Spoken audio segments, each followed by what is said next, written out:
Assalamu alaikum everyone. Welcome back to my channel. In today's lesson, we will revise standard form using exam style questions that will be similar to the questions found in O-level mathematics 4024 examination so far. So before we begin solving the questions, let's quickly revise the concept and the rules of standard form. And even before that, there is always a why. Why? Let's understand why we use standard form. So in real life, some numbers are extremely large, such as distance between planets, the population of a country, or number of cells in human body. And on the same time, some other numbers are extremely small, such as size of an atom, size of bacteria, and viruses, etc. Writing these numbers with lots of zeros is time consuming and increase the chances of mistakes. So standard form help us write very large or very small number in a shorter, neater and more accurate way. It also make calculation easier for us. For example, this large number will become 4.5 exponent 1236 10 raised to the power 9. And this small number will become 3, 6, and 7. 3.2 10 raised to the power minus 7. Now my question is, being you, which number would you rather work with? Either this one or this one. Either this one or this one. Okay? And that is the reason scientists, engineers, and mathematicians frequently use standard form. Now let's jump into the rules and concept of standard form, like how to write it in standard form and what are the two rules of representing a number in standard form. So a number is written in standard form when it is written in this form a into 10 raised to the power n, as we have seen in this example and in this example.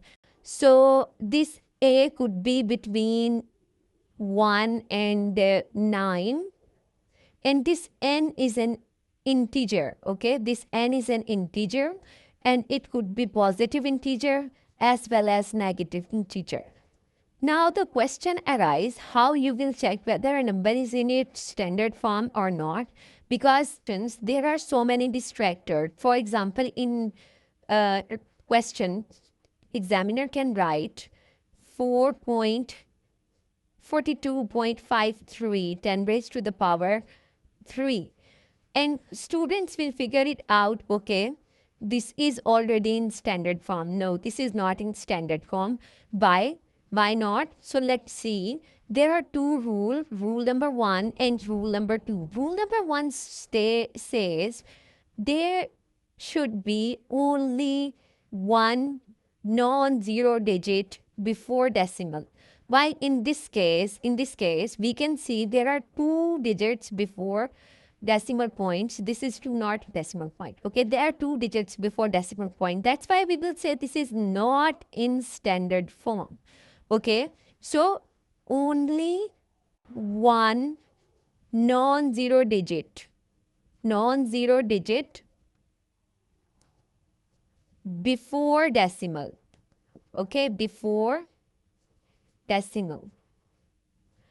And second rule is very easy, and it's most of the time this rule satisfied, this condition satisfied, and it says there must be some power of 10. Okay, there must be some power of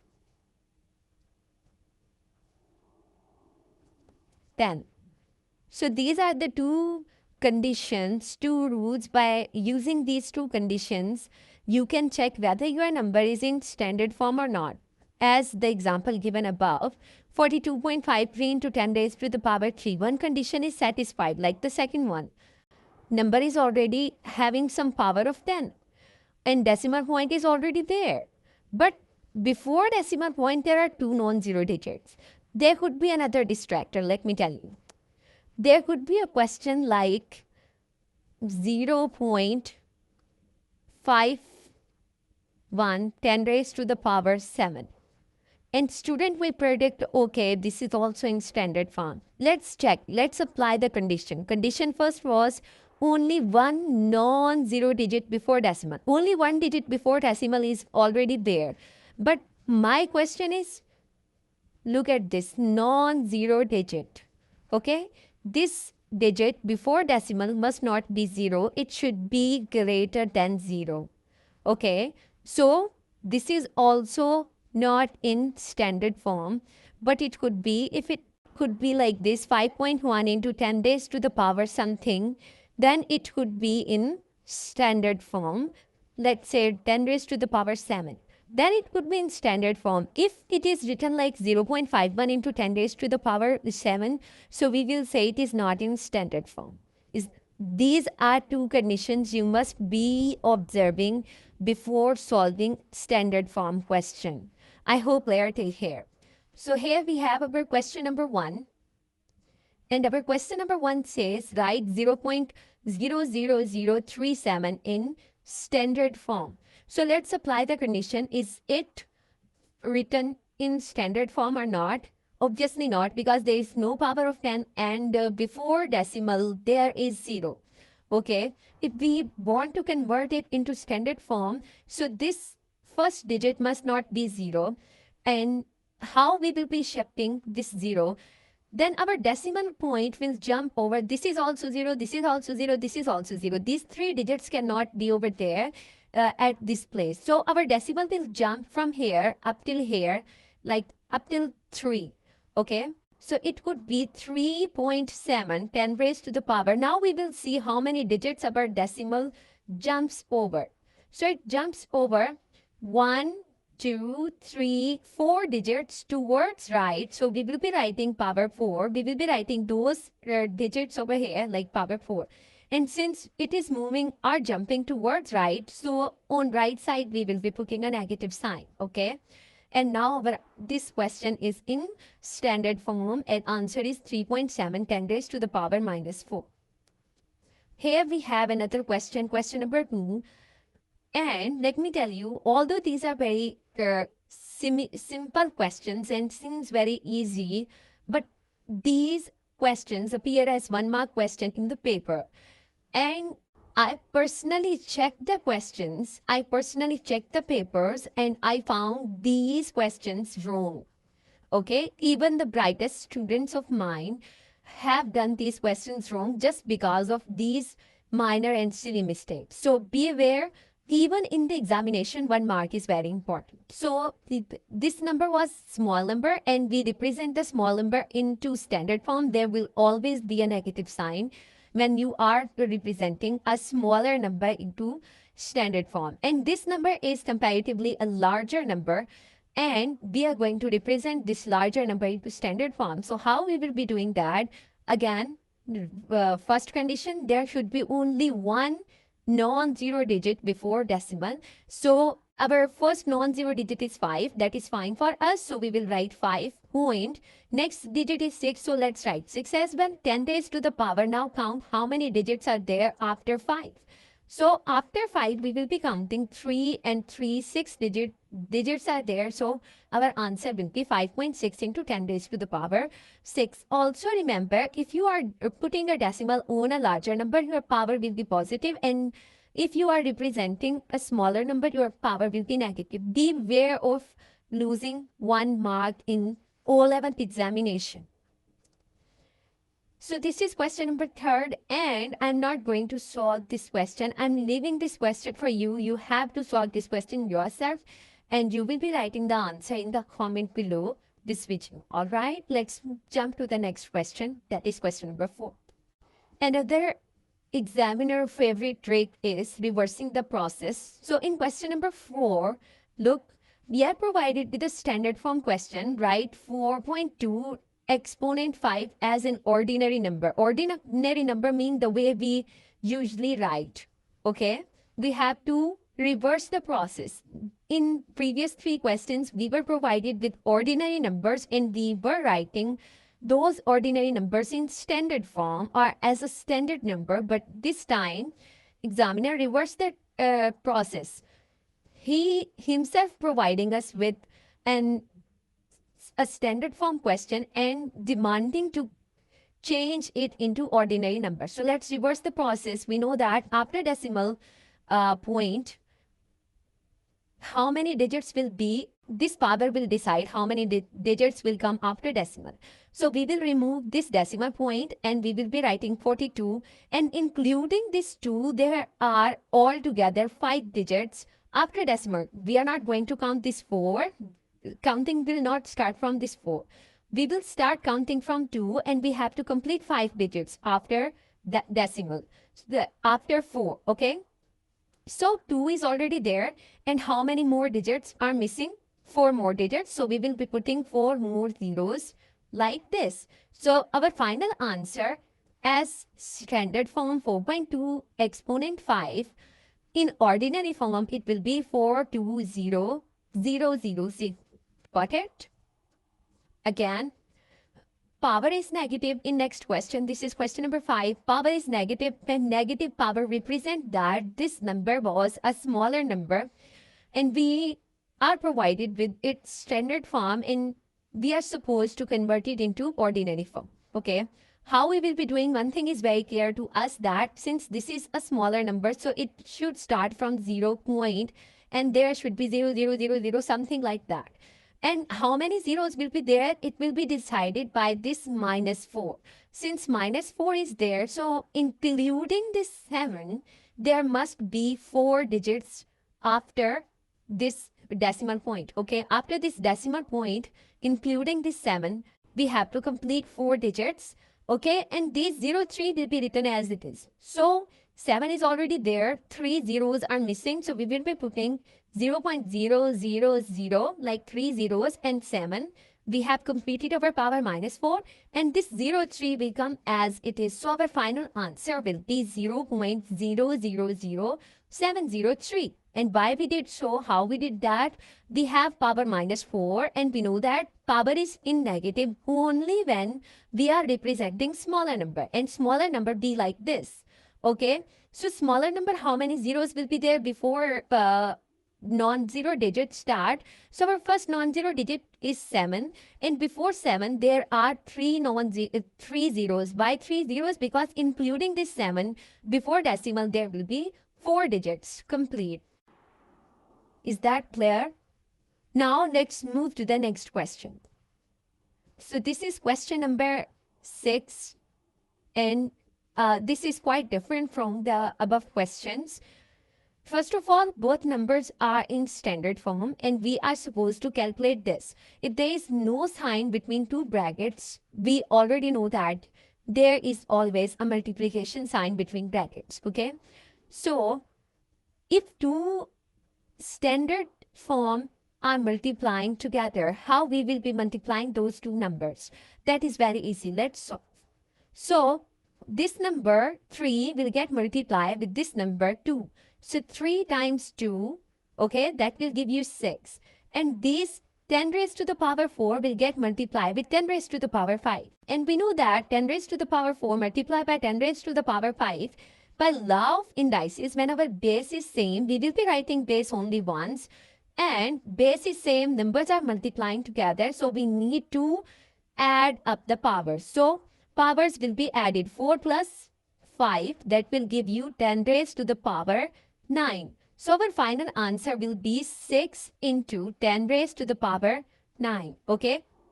But if the product of these 2 numbers, 3 and 2, let's say this is not 2, let's say this is 4. Okay. I'm telling you another condition. 3 and 4, that after multiplication, it will give you 12. And this process will remain same. 10 raised to the power 4 multiply by 10 raised to the power 5. That will give you 10 raised to the power 9. That is fine. But now this multiplication answer was 1 digit. And this is our 2-digit answer. So it could be 12.10 raised to the power 9. Is this the answer? No, this is not in standard form. And if our question is in standard form, until and unless they are saying and bounding us to give your answer in ordinary number, we must have to write our answer in standard form. So 12 into 10 raised to the power 9. Just think about it. Is it in standard form? Is it in standard form or not? No, it's not in standard form. Why? Which condition is missing? First condition is missing, okay? There must be a decimal point before first non-zero digit. And we know that our first non-zero digit is this 1. So there must be a decimal point after this 1. So it could be 1.2 into 10 raised to the power. Will it still be 9? Will it still be 9? No, it will not be 9. Because this 2, after decimal point, we are having only 1 digit. So this 1 digit will be added over here in the power. And in that case, our answer will be 1.2 into 10 raised to the power 10. So beware, when your multiplication answer is a single digit, that is very fine, just go ahead. And if your multiplication answer is 2 digit, 3 digit or greater than that, so depending upon the number of digits after decimal, you have to add up those number over here. All right. So let's move to the next question now. So this is our question number 7. And again, this is a sort of similar question. So I'm not going to solve it for you. And I would love to see the answers for this question in the comment of this video. Okay. So you guys have to solve it yourself. Let's move to the next question. This is question number 8. And this is about division of two numbers that are represented in standard form, how we will be dividing it. So you are provided with 9 into 10 raised to the power minus 4 over 3 into 10 raised to the power minus 7. And we are supposed to divide the number. So again, just like multiplication, we will be dividing the numbers number 9 with number 3. 9 divided by 3 will give you 3. And on tens powers, we will be applying law of indices. So law of indices tell us that if two powers are dividing, bases are same, then their powers will be subtracted. So minus 4 minus into minus 7. And our final answer will be 3 into 10 raised to the power minus 4 plus 7. That will give you 3 into 10 raised to the power positive 3. And that is our answer. Let's move to the most important part of this video, and that are the two questions that are very important.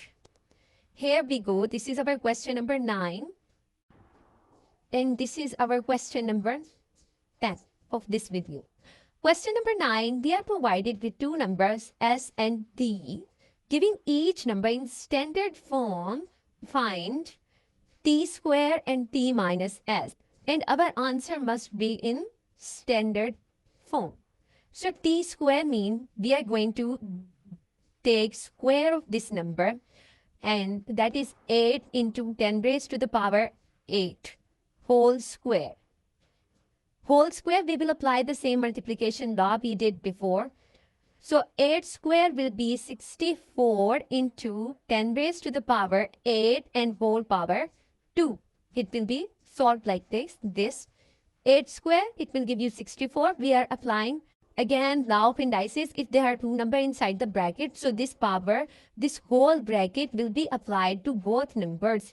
It will be applied to 8, okay, and it will be applied to 10 raised to the power 8 whole square. So 8 square will give you 64 and 10 raised to the power 8 whole square will give you 64 into 10 raised to the power 8 into 2 will give you 16. Now 64 is a 2-digit number.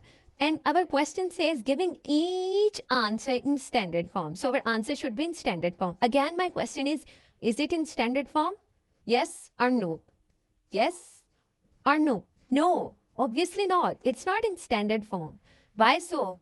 Because standard form says before decimal point, there should be only one non-zero digit. There is no decimal point. Okay, and two digits are there. Two non-zero digits are there. So what we are supposed to do, we have to put a zero over here. And how we will be doing that, how we will be putting, if we put the zero over here, decimal over here, 6.4 into 10 raised to the power, again, still be the power same? No, power will not be same, 10 plus 1. So it will become, 16 plus 1. 6.4 into 10 raised to the power 17, and that is our final answer, and it is in standard form. Moving toward question number 10. Question number 10 says for the same two numbers s in t, you have to subtract the number t minus s. So t number is, question number 10 solution, t minus s, and our t is 8 into 10 raised to the power 8, and s is 1.3 exponent 7. So let's solve it now. T minus s will be 8 into 10 raised to the power 8 minus 1.3 into 10 raised to the power 7. So how we will be subtracting it? 10 raised to the power 8 and 10 raised to the power 7.